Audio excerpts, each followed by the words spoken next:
He was the kind of man who could silence a saloon with a single step, wealthy, dangerous, and colder than a Montana winter. Colton Mercer didn't need love. He needed a signature on a marriage license to save his empire. He offered a desperate woman a fortune to wear his ring move into his ranch and play the part of a devoted wife. There was just one condition, written in ink and sealed with a glare. Do not fall in love with me. This is business. It was the perfect plan, until a single forbidden kiss burned the contract to ash. The heat in the town of Dry Creek wasn't just coming from the relentless sun beating down on the wooden boardwalks. It was rising from the sheer desperation clinging to Jessica Hart's skin. She stood behind the counter of Miller's General Store, her hands raw from scrubbing the floorboards earlier that morning. At 23, Jessica had the tired eyes of a woman who had lived 3 lifetimes. Her father's gambling debts had been buried with him, but the collectors didn't care about gravestones. They cared about gold, and the man coming to collect next week, a grotesque cattle broker named Silas. No, not Silas, that name was too common. Named Barnaby Rooker would take her family's small homestead if she didn't come up with $500. She might as well have tried to lasso the moon. The bell above the door chimed, not with a friendly tinkle, but with a forceful rattle. The atmosphere in the store shifted instantly. The idle chatter of 2 farmers near the feed bags died out. Mrs. Higgins, usually a gossip of the highest order, clamped her mouth shut. Colton Mercer walked in. He was a giant of a man, broad-shouldered and dressed in a suit that cost more than the entire building. His black Stetson cast a shadow over eyes the color of hardened steel. He didn't look like a cowboy. He looked like a king who had decided to walk among the peasants just to remind them who owned the ground beneath their feet. He owned the Double M Ranch, the largest stretch of fertile land in the territory, and rumor had it he had more money in the bank than the governor. He also had a reputation. Cold. Ruthless. A man who treated people like chess pieces. Jessica straightened her spine, wiping her hands on her apron. "Good afternoon, Mr. Mercer. How can I help you?" Colton didn't answer immediately. He walked to the counter, his spurs jingling with a soft, ominous rhythm. He took off his gloves, slapping them gently against his palm. He looked around the store with a critical sneer before his gaze landed on Jessica. He didn't look at her like a man admiring a woman. He looked at her like a man inspecting a horse for purchase. "You're Tom Hart's daughter," he stated. His voice was a deep rumble vibrating in Jessica's chest. "I am," Jessica said, lifting her chin. She refused to cower, even though her heart was hammering against her ribs like a trapped bird. "If you're looking for my father, he passed 3 months ago." "I know," Colton said. "I also know Barnaby Rooker is coming for your land on Friday." Jessica's blood ran cold. "That's private business. In this town, debt is public knowledge." "Miss Hart," Colton said, leaning in. He smelled of expensive tobacco leather and something sharp like pine. "I have a proposition for you." Jessica laughed, a brittle, harsh sound. "I'm not that kind of woman, Mr. Mercer. If you're looking for company, try the saloon." Colton's eyes narrowed, a flicker of annoyance crossing his face. "I'm not looking for a mistress. I'm looking for a wife." The silence in the room was deafening. Even the flies seemed to stop buzzing. "Excuse me," Jessica whispered. "My father's will has a clause." Colton said, his voice lowering, so only she could hear. "I don't get full control of the railway shares until I'm married. The board of directors is freezing my assets until I present a bride. They think I'm too volatile to run the company alone. They want to see a family man." He reached into his jacket pocket and pulled out a folded piece of paper. He slid it across the scarred wooden counter. "I don't have time to court a socialite from Boston. I don't have the patience for romance.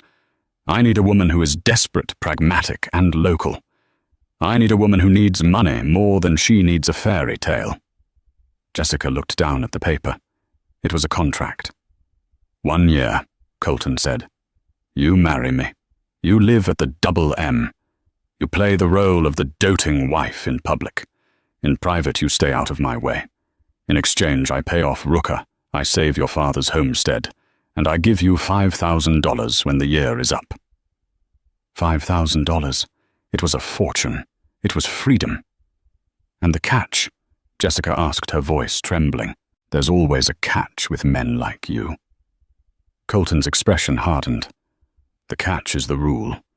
We share a house, but we do not share a bed. You do not ask me about my business. You do not nag me. And above all, he leaned closer, his steel-grey eyes boring into hers. You do not fall in love with me. This is a transaction. If you get sentimental, the deal is off, and you leave with nothing. Jessica looked at him. He was handsome, devastatingly so, but he was a wall of stone. Falling in love with him seemed as likely as falling in love with a loaded shotgun. I can promise you, Mr. Mercer, Jessica said, grabbing a pen from the jar. That will be the easiest part of the deal. She signed her name. Jessica Hart. Colton took the paper back, inspecting the signature. Good. Pack your things. The preacher is waiting. The ceremony was a blur. It took place in the dusty back room of Judge Pembroke's office, with only the judge's clerk and a drunk piano player as witnesses. Jessica wore her Sunday best, a simple blue calico dress that was frayed at the hem. Colton wore his suit. He didn't hold her hand. He didn't smile. When the judge said, "You may kiss the bride," Colton merely leaned in and pressed his lips to her forehead.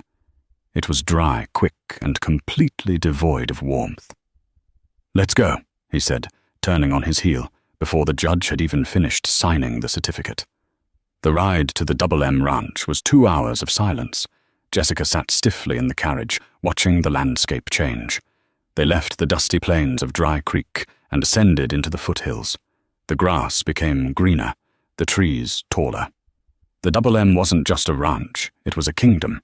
The main house was a sprawling 3-story mansion, made of timber and stone, with a wraparound porch that overlooked a valley filled with cattle.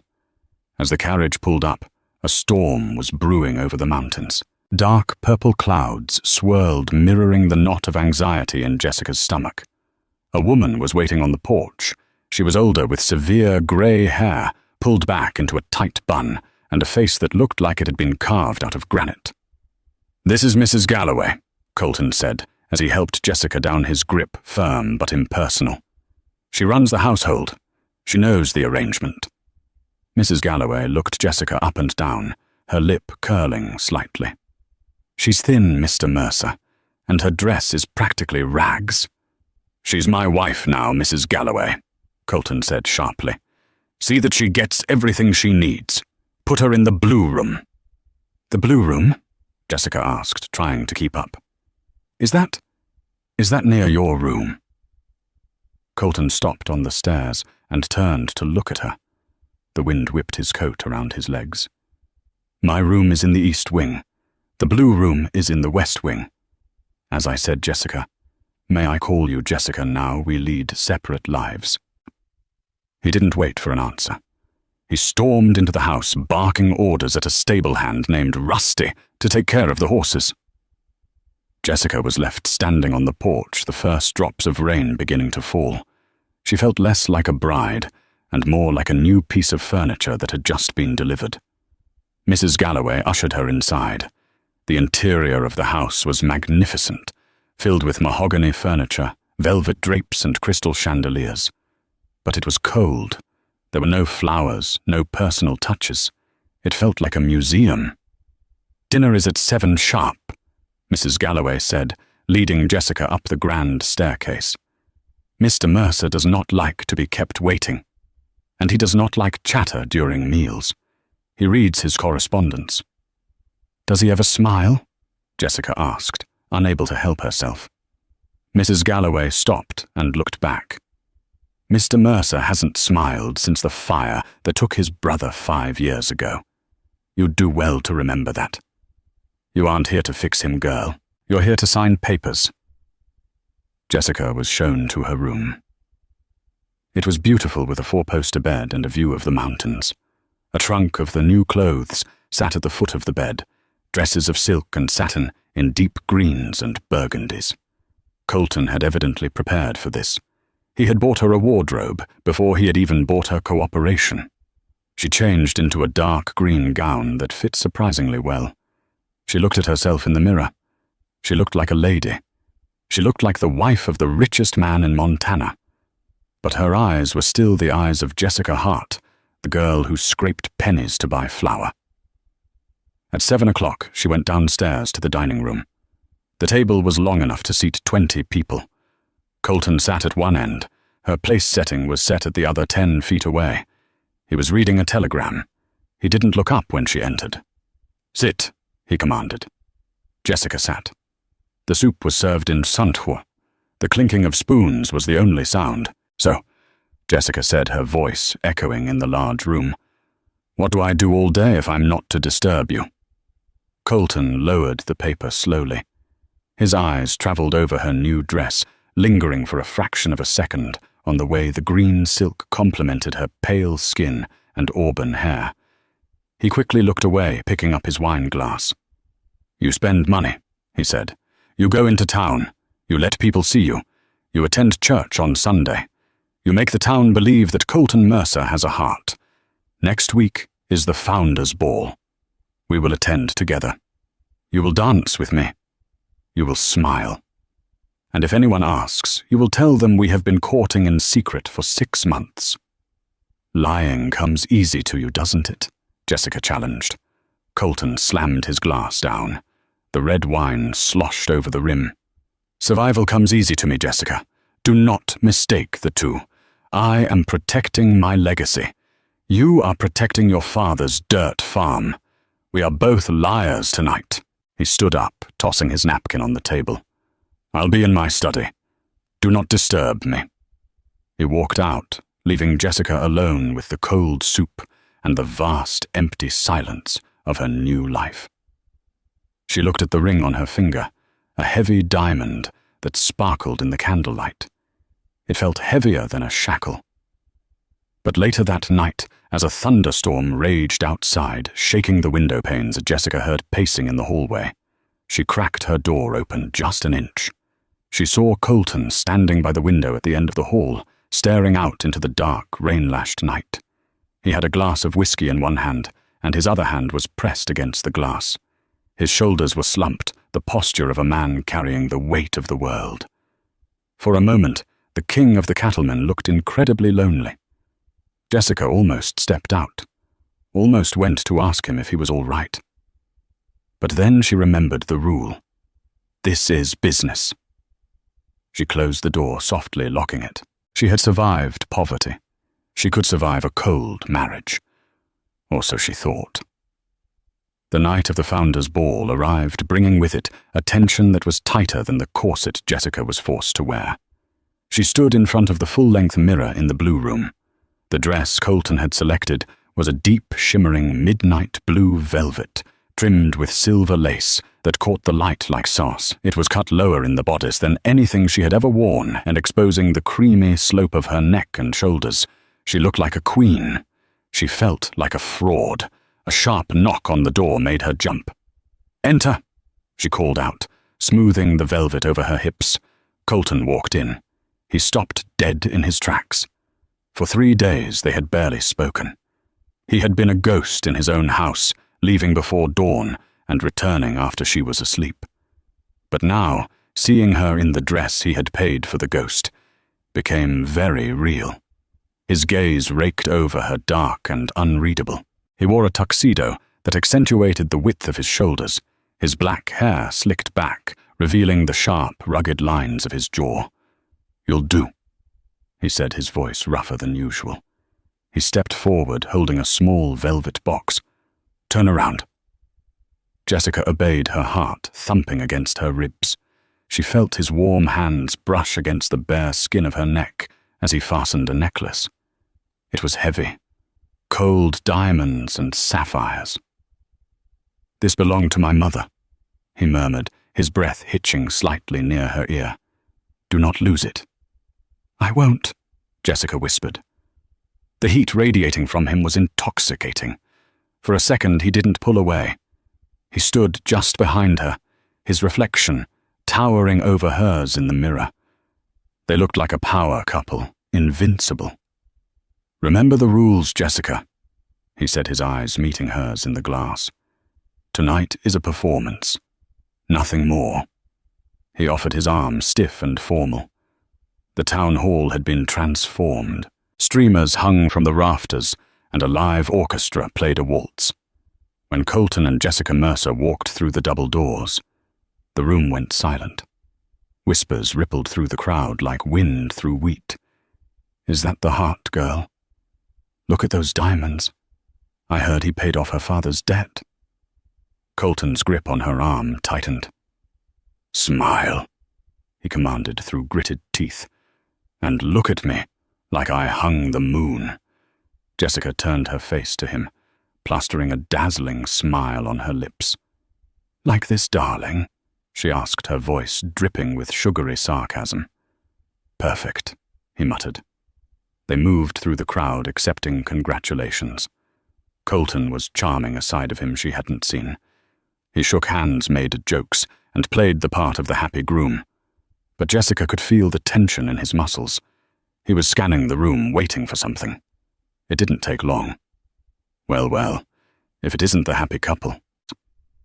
A man stepped out from the crowd, blocking their path.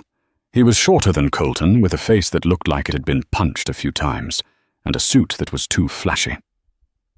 Wesley Pike. He was the owner of the neighboring ranch and Colton's fiercest rival for the railroad contract. "Pike." Colton nodded, his tone dropping 20 degrees. "I didn't think you'd show your face after the bank rejected your loan application last week." Pike's face reddened. "My finances are fine, Mercer. I'm just surprised to see you here. And with a wife, a bit sudden, isn't it? I heard you bought her off the clearance rack at the general store." A few people nearby gasped. Colton's jaw clenched, his fist balling at his side. He was about to snap. Jessica could feel the violence rolling off him in waves.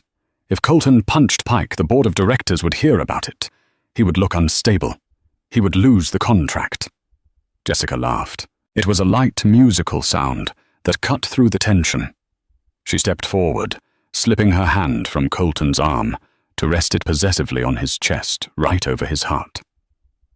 "Oh, Mr. Pike," she said, her voice loud enough for the onlookers to hear. "You must be confused.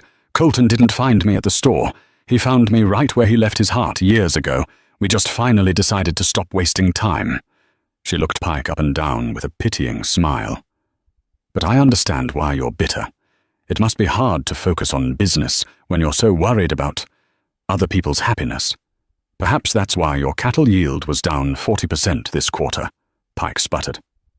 My yield is—" "Come along, darling," Jessica said, turning her back on Sink and pulling Colton with her. "The music is starting, and I've been dying to dance with my husband." She dragged a stunned Colton onto the dance floor.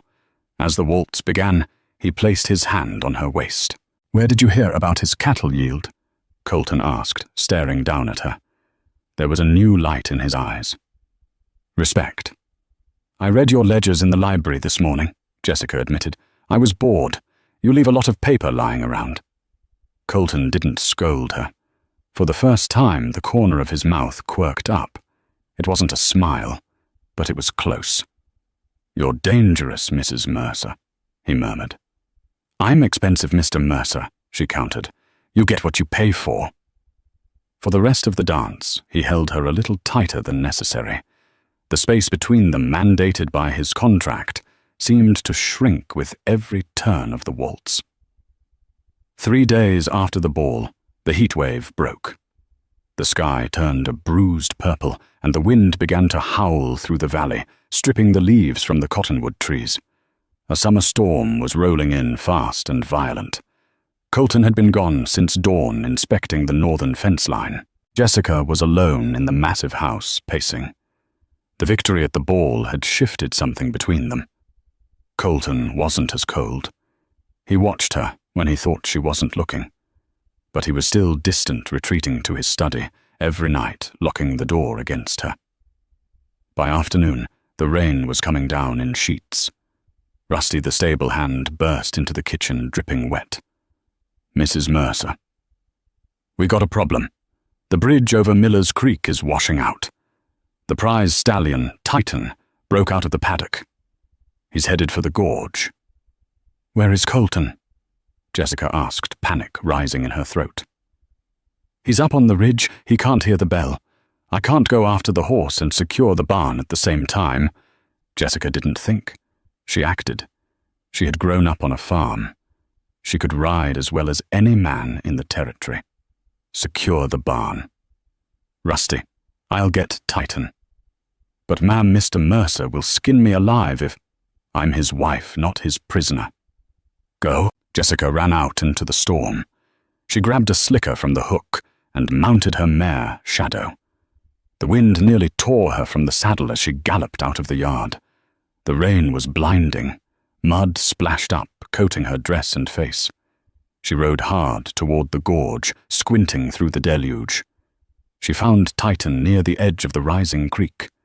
The black stallion was spooked, rearing up as lightning cracked across the sky.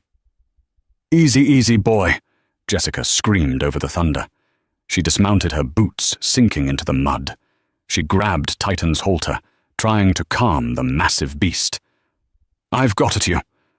Suddenly the ground beneath her shifted. The creek bank was eroding. "Jessica!" A roar louder than the thunder tore through the air.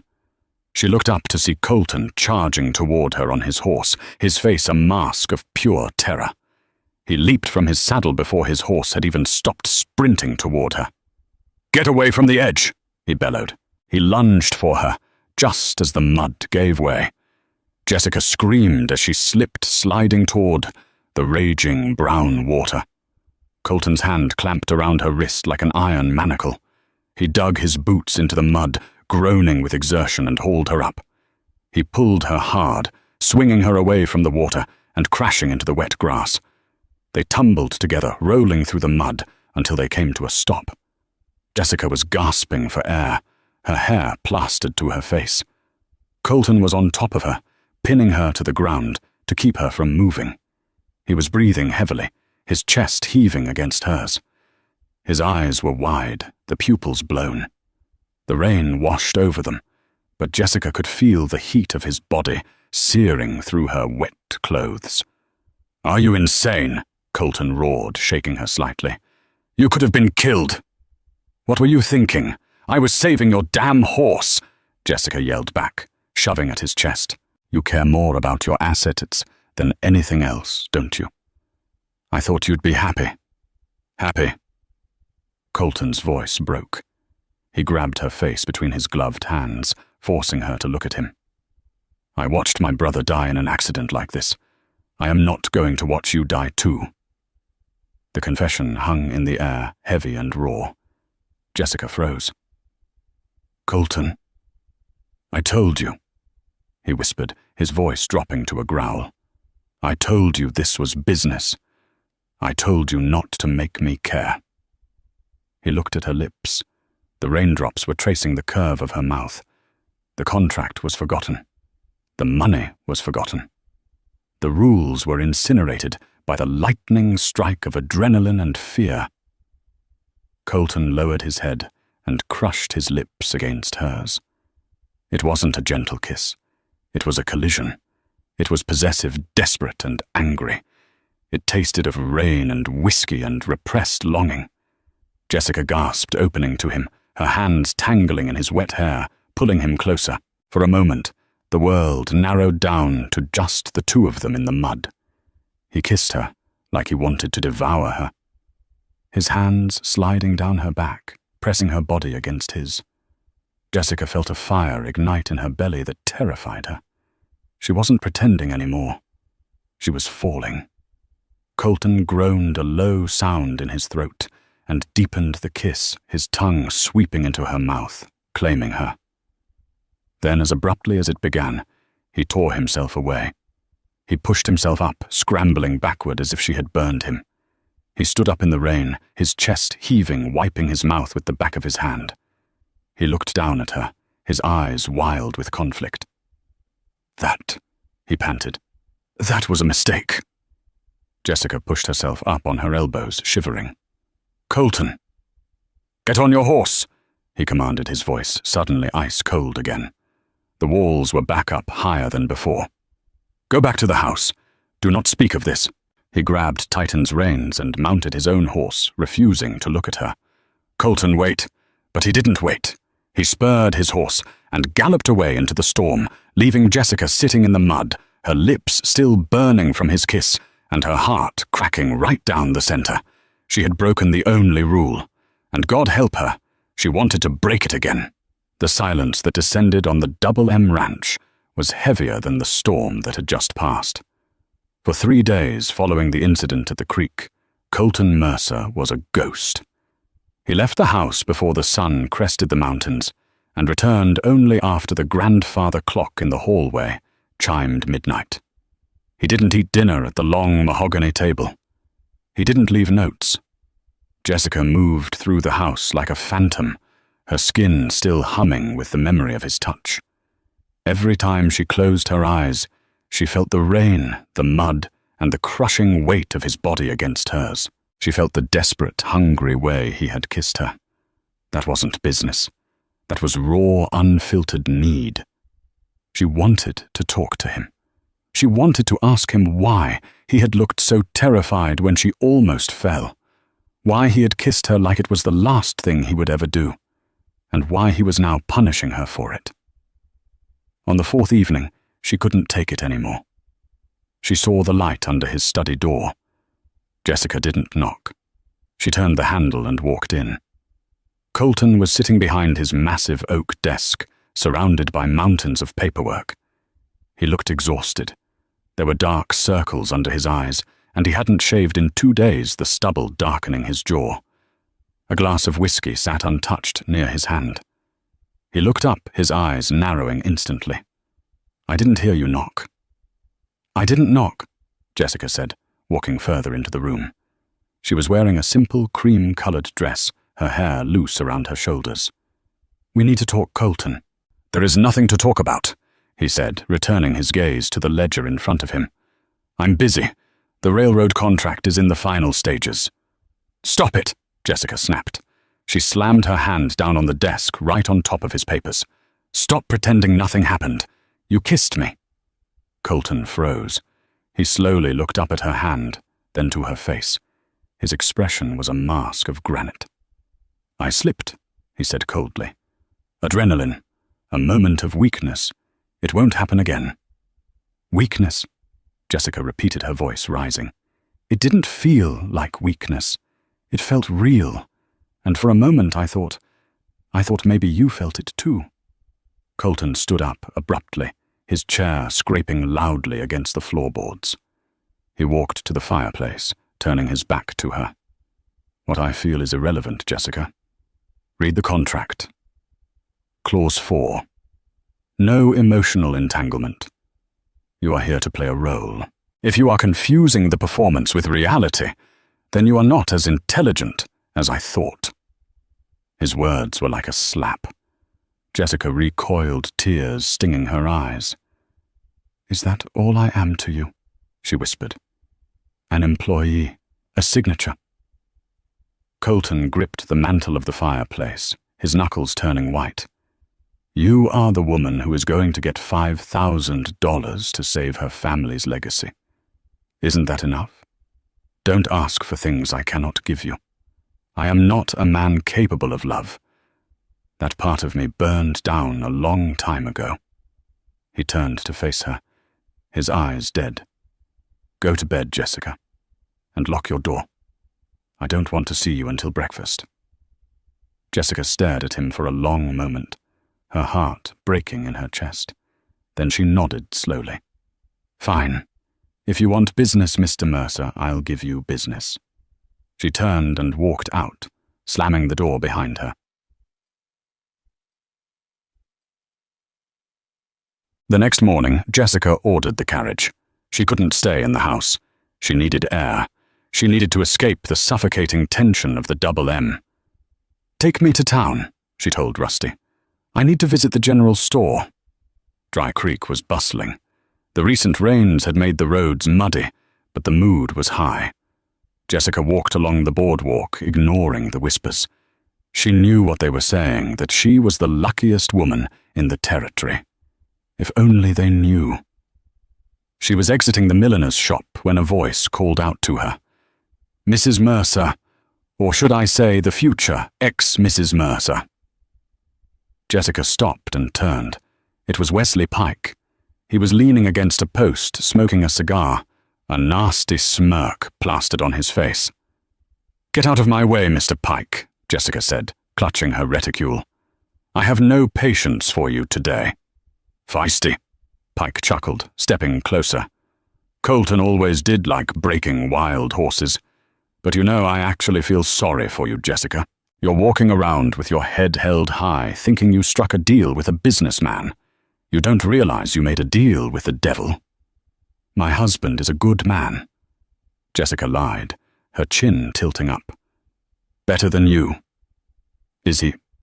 Pike took a drag of his cigar. "Did he tell you how he saved your father's farm? Did he tell you about the debt?" Jessica paused. "He paid off Barnaby Rooker. Everyone knows that." "Ah," Pike said, shaking his head. "See, that's the funny part. I did some digging.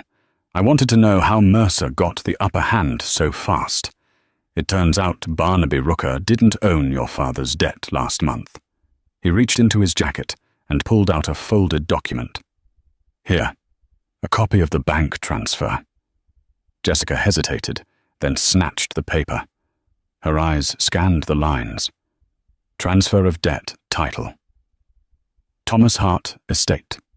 Buyer Colton Mercer. Date 3 months ago. Jessica's breath hitched. 3 months ago, but my father was still alive then. "Exactly." Pike smiled cruelly. "Colton Mercer bought your father's debt while the old man was on his deathbed. He held on to it. He waited. He waited until your father died, and he waited until Rooker, who was acting on Mercer's orders, threatened you with foreclosure. He engineered your desperation, Jessica. He cornered you so you'd have no choice but to say yes to his little marriage proposal." The world spun. Colton hadn't just offered her a lifeline. He had pushed her into the water so he could be the one to pull her out. "Why?" Jessica whispered, her hands shaking. "Because he needed a wife to get the railroad shares," Pike explained, enjoying every second of her pain. "And he didn't want a wife who could fight back. He wanted someone he owned. He bought you Jessica, just like he buys cattle." Jessica crumpled the paper in her fist. A wave of nausea rolled over her. Every kindness, every shared dinner, even the rescue at the river, it was all tainted. It was all manipulation. "Thank you, Mr. Pike," she said, her voice hollow. "Don't thank me," Pike laughed. "Just remember who your real friends are when you leave him." Jessica walked back to the carriage, her legs feeling like lead. "Home, ma'am?" Rusty asked. "Yes," Jessica said, her eyes hardening into flint. "Take me home. I have a contract to terminate." The sun was setting when Jessica burst into the ranch house. She didn't stop at the foyer. She marched straight up the stairs to the east wing, ignoring Mrs. Galloway's protests.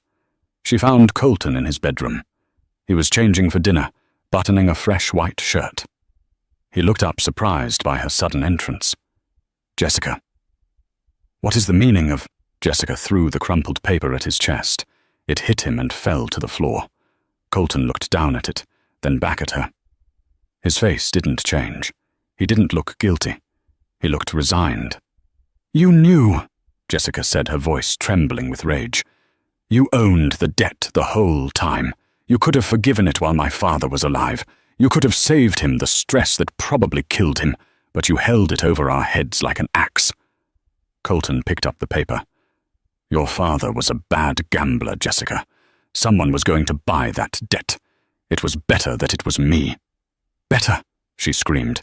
"You manipulated me. You waited until I was starving, until I was terrified, and then you swooped in like a savior. You trapped me." "I made a business decision." Colton roared back, his composure finally cracking. "I needed a wife, and I needed leverage. If I had just asked you to marry me, you would have said, no, you're too proud. I needed to ensure you would stay. So you bought me. Jessica stepped closer, tears streaming down her face. You think you can just buy people, Colton? Is that what that kiss was? Just you sampling the merchandise? Colton flinched. Jessica, stop. No. She ripped the diamond necklace from her neck, the one that had belonged to his mother, and threw it on the bed. I am done. You can keep your money. You can keep your ranch. And you can keep your damn railroad shares. I would rather be poor and free than live in a golden cage with a monster like you. You can't leave, Colton said, panic finally bleeding into his voice. He took a step toward her. The contract. To hell with the contract, Jessica spat. And to hell with you. She turned and ran. Jessica, Colton shouted, chasing after her. She flew down the stairs, her vision blurred by tears. She reached the heavy oak front door and threw it open. Outside, the twilight was deepening. But as she stepped onto the porch, a shot rang out. Bang! Wood splintered on the doorframe, inches from Jessica's head. She screamed and dropped to her knees. Colton dove, tackling her to the ground, shielding her body with his own. Stay down! He yelled, reaching for the revolver he kept in a holster by the door. Another shot whizzed past, shattering a window. Mercer! A voice boomed from the darkness of the yard. It wasn't Pike. It was a rougher, drunker voice. It was Barnaby Rooker. And he wasn't alone. We know you're in there, Rooker shouted, and we know the little lady is trying to run. But Pike says if she leaves, your contract is void. And if your contract is void, you lose the railroad. And if you lose the railroad, well then I guess this land is up for grabs. Colton cursed, checking the cylinder of his gun. He looked down at Jessica beneath him. His eyes were no longer cold. They were terrified, but not for himself. Jessica, he whispered, his hand gripping her shoulder. I need you to listen to me. I need you to trust me one last time. Why should I? She sobbed, shaking. Because, Colton said, cocking the hammer of his gun, I might be a monster, but I will die before I let them touch you. The foyer of the Mercer mansion exploded into chaos. Get inside, Colton roared, hauling Jessica to her feet and shoving her toward the heavy oak door of the library. Another bullet shattered the hallway mirror, sending shards of glass raining down like deadly confetti. Jessica scrambled on her hands and knees, her dress tearing at the hem. She could hear the distinct drunken laughter of Barnaby Rooker outside, mixed with the shouts of at least 4 other men. Come on out, Mercer, Rooker yelled, his voice slurring. Pike paid us a bonus for every bullet hole we put in your fancy house, and double if we put one in you.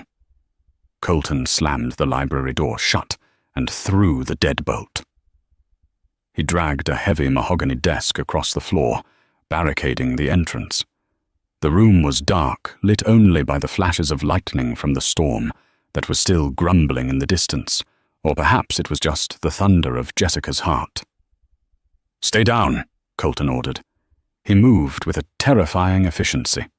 He went to the bookshelf, pulled a fake volume of an encyclopedia, and a panel in the wall slid open. Inside was an arsenal Winchester rifles boxes of ammunition and hunting knives. Jessica watched him, trembling. You keep guns in the wall.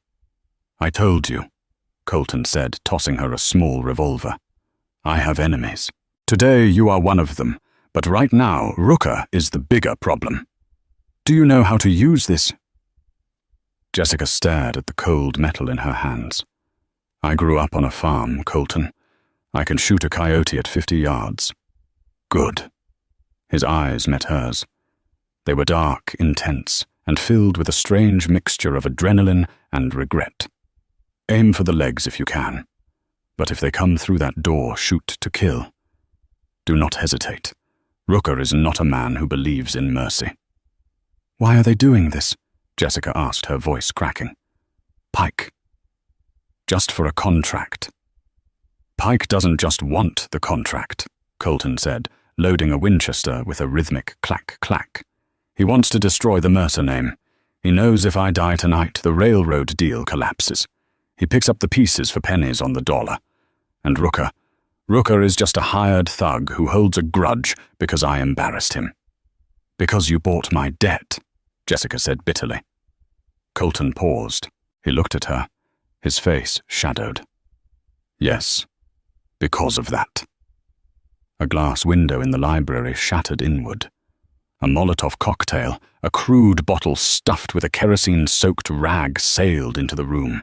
It smashed against the velvet curtains, and flames erupted irritantly, licking up the fabric like a hungry beast. "Fire!" Jessica screamed. Colton didn't panic. He grabbed a heavy rug from the floor and smothered the flames, stomping them out with his boots. But the smoke was already filling the room, stinging their eyes. "They're going to burn us out," Colton coughed. "We can't stay in here. What do we do?" Jessica cried, the heat rising. "I'm going to draw their fire," Colton said, moving to the side door that led to the garden. "I'll flank them from the stables. When you hear me shooting, you run for the cellar. Lock yourself in. Do not come out until you hear my voice, or Rusty's." "No." Jessica lunged forward, grabbing his arm. "You can't go out there alone. There are 5 of them." Jessica let go.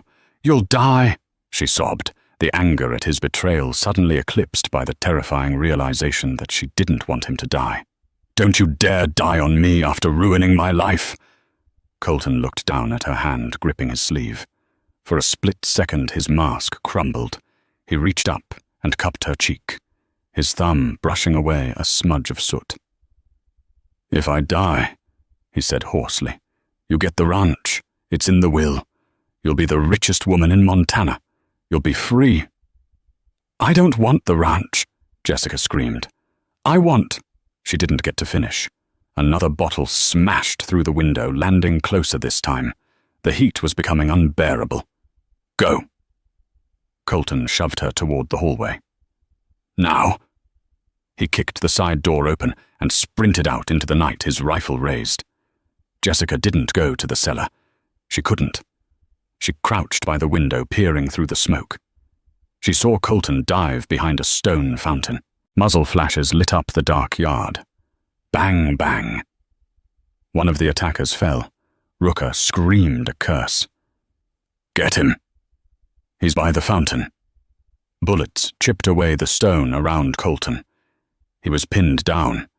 He returned fire, taking down another man, but he was outnumbered. Rooker was advancing with a shotgun. Jessica gripped the revolver Colton had given her. Her hands were shaking, but her vision was clear. She saw Rooker stepping out from behind a tree, raising his weapon, aiming at Colton's exposed flank. Colton didn't see him. "No," Jessica whispered. She stood up. She kicked the glass out of the broken window frame and rested her elbows on the sill. She took a breath, held it, and squeezed the trigger. Crack. The recoil jolted her shoulder. In the yard, Barnaby Rooker howled in pain and dropped his shotgun, clutching his shoulder. Colton whipped around, seeing Rooker fall, then looked back at the house. He saw Jessica in the window, smoke billowing around her, the gun in her hand. "Jessica, get down!" he roared. But the distraction was enough. The remaining 2 men, seeing their leader down and taking fire from 2 directions, panicked. They scrambled for their horses. "Let's ride, it ain't worth it," one of them shouted. They galloped off into the darkness, leaving Rooker moaning in the mud. Colton didn't chase them. He sprinted toward the house. But as he ran, Rooker, lying on the ground, reached for his pistol with his good hand. Jessica saw it. "Colton behind you." Colton spun, firing his rifle from the hip. Bang! Rooker slumped back, silent. But at the same moment, a smaller, sharper sound cut through the air. Colton jerked violently, as if he had been punched by an invisible giant. He stumbled, took 2 more steps, and then collapsed onto the wet grass. "Colton!" Jessica vaulted out of the window, ignoring the drop. She hit the ground and scrambled toward him. He was lying on his back, staring up at the stormy sky. A dark stain was spreading rapidly across the white shirt he had put on for dinner. It was just above his hip. "Colton." Jessica fell to her knees, pressing her hands against the wound. The blood was hot and sticky. "Colton, look at me." His eyes fluttered open. They were hazy. He looked at her, and a faint, bloody smile touched his lips. "You," he wheezed, "you're a terrible shot. You missed his leg." "Shut up," Jessica sobbed, pressing harder. "Rusty Mrs. Galloway." "Help!" Rusty came running from the stables with a lantern, his face pale. "Mr. Mercer! Oh, God, is he—" "He's alive," Jessica snapped, her voice turning into steel. "Help me carry him inside. Put him on the dining table. Mrs. Galloway, boil water, and get the whiskey. Now." The next 6 hours were a blur of blood, steam, and terror. The nearest doctor was in Dry Creek, 2 hours away, and the roads were washed out. Jessica was on her own. She cut the shirt off Colton's body. The bullet had passed through, missing the major organs, but nicking an artery. The bleeding was profuse. Jessica had to reach into her memories of helping her father with injured livestock memories she had tried to suppress. She cleaned the wound with whiskey. Colton groaned, his body arching off the table in unconscious agony. "Hold him down, Rusty," Jessica commanded, her hands steady, despite the tears blurring her vision. She threaded a needle with silk thread from her sewing kit. "I have to stitch it." She worked by the light of 10 oil lamps. Every puncture of the needle felt like she was sewing her own skin. Colton mumbled deliriously, thrashing against Rusty's grip. Don't let them take her," he murmured. "My fault. All my fault." "Shh, I'm here," Jessica whispered, tying off the final stitch. "It's over, Colton. You're safe." They moved him to the sofa in the parlor near the fire. Mrs. Galloway, usually so stern, was weeping silently in the corner. Jessica sent her to bed. She sent Rusty to guard the door. She sat alone with him. For 2 days the fever raged. Colton burned with heat. Jessica didn't sleep. She sat by his side, wiping his forehead with cool cloths, dripping water into his mouth. On the second night, the fever broke. Jessica was dozing in the armchair when she heard a raspy voice. "Jessica." She jerked awake. Colton was watching her. He looked gaunt, pale, and incredibly weak, but his eyes were clear. "You're awake," she breathed, rushing to his side. She put her hand on his forehead. It was cool. "Thank God." Colton flinched at her touch, but he didn't pull away. "You stayed," he whispered. "After everything I did, you stayed." "You took a bullet for me," Jessica said softly. "I figure that cancels out some of the debt." Colton closed his eyes, a look of profound shame crossing his face. "It doesn't. Pike was right. I manipulated you." "Why?" Jessica asked. She needed to know. "You have all the money in the world. You could have had any woman. Why did you go to such lengths to trap me?" Colton turned his head to look at the fire. "Do you remember the county fair 4 years ago?" Jessica frowned. "The fair, I was there with my father. I was selling jams." "I was there," Colton said. "I had just buried my brother. I was in a dark place. I was planning on drinking myself to death that year. I walked past your stall. You were arguing with a man who tried to shortchange you. You were so fierce, so proud. You had flour on your cheek." He looked back at her. "You laughed at something your father said. It was the first time I had felt anything other than grief in months. I watched you for years, Jessica. From a distance. I knew I couldn't approach you. I'm not a good man. I'm hard. I'm broken. And you were light." Jessica stared at him, stunned. "You knew me when I heard Rooker was moving on your father's debt," Colton continued, his voice straining. "I knew what he would do. Rooker has a reputation with women who owe him money. I couldn't let him near you, so I bought the debt. I told myself it was just business. I told myself I needed a wife for the railroad. But he reached out his hand, trembling, and took her fingers. "The truth is, Jessica, I created the contract because it was the only way I could think of to keep you close without terrifying you with the truth. I made the rule do not fall in love because I knew if you ever saw the real me, the man who manipulates and schemes, you would leave. And I couldn't bear the thought of you loving me and then stopping." Jessica sat in silence, processing his words. The monster wasn't a monster. He was a man paralyzed by his own self-loathing, a man who had used his power to protect her, the only way he knew how, by controlling the situation. "You are an idiot, Colton Mercer," she whispered, tears spilling over. Colton let out a dry, painful chuckle. "I know. You could have just asked me to dance," she said, squeezing his hand. "I don't dance," he replied, "unless it's for a contract." Jessica leaned down. She brushed the hair back from his damp forehead. "The contract is void," she said. "Pike burned the copy in the library, I'm sure." Colton's face fell. "Then you're free. I'll wire the money to your account in the morning. You can go." Jessica looked at him. She looked at the man who had shielded her from bullets, the man who had watched her from afar, for years, the man who had bought her debt to save her from a predator. "I'm not going anywhere," she said firmly. "Jessica, you don't have to." "I'm renegotiating," she interrupted. "New terms, no more secrets, no more separate bedrooms. And if you ever try to control me again, I will shoot you myself. And I won't aim for the leg." Colton looked at her, hope dawning in his eyes for the first time. "Those are steep terms. Take it or leave it, cowboy." Colton smiled, a real smile. It transformed his face, taking 10 years off his age.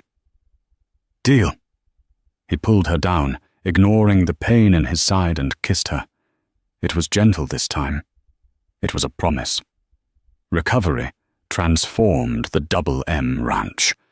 It was no longer a cold museum, but a home filled with warmth. However, the peace was shattered when Sheriff Brady rode up with grim news. "We found Rooker's body," the sheriff told them, hat in hand. "But the only witness who could tie Wesley Pike to the attack had a convenient accident in his cell this morning. Pike is cleaning house." Colton gripped the arms of his chair, his face pale but furious. "He gets away with it." "Worse," the sheriff sighed. "Pike has petitioned the railroad board. He claims you're physically incapacitated and your marriage is a fraud. He's demanding the contract be revoked at the town meeting tomorrow." Colton tried to stand, wincing as his stitches pulled. "I'll kill him." "No," Jessica said, pushing him gently back down. Her eyes flashed with a dangerous intelligence. "You can't fight him with guns right now, Colton. But if he wants to put our marriage on trial, let's give him a show. Sheriff, tell Pike we'll be there." The town hall was packed, the air thick with judgment. Wesley Pike stood before the 5 grim-faced members of the railroad board, preening like a rooster. "Colton Mercer is a violent relic," Pike declared, gesturing to the crowd. "And this wife, a desperate store clerk coerced into a sham union. The man is unstable and the contract should be mine." The double doors banged open. "I don't look coerced, do I, Mr. Pike?" Jessica strode in, wearing a sharp riding habit that commanded respect. Beside her, Colton leaned heavily on a cane, his movements stiff, but his glare lethal. The crowd parted instantly. "Mrs. Mercer," Pike sneered. "Did he force you to come here to save his fortune?" Jessica ignored him, walking straight to the board table. "My husband is recovering from a bullet meant for me," she announced, her voice ringing clear. "Fired by bandits paid for by a competitor." "Lies and hearsay," Pike shouted. "Is it?" Jessica reached into her bag and slammed a small, dirty black book onto the table. Barnaby Rooker was a meticulous man. He kept a ledger of all his jobs. Page 14. Payment for arson and assassination. Signed by Wesley Pike. The room went deathly silent. Pike turned the color of ash.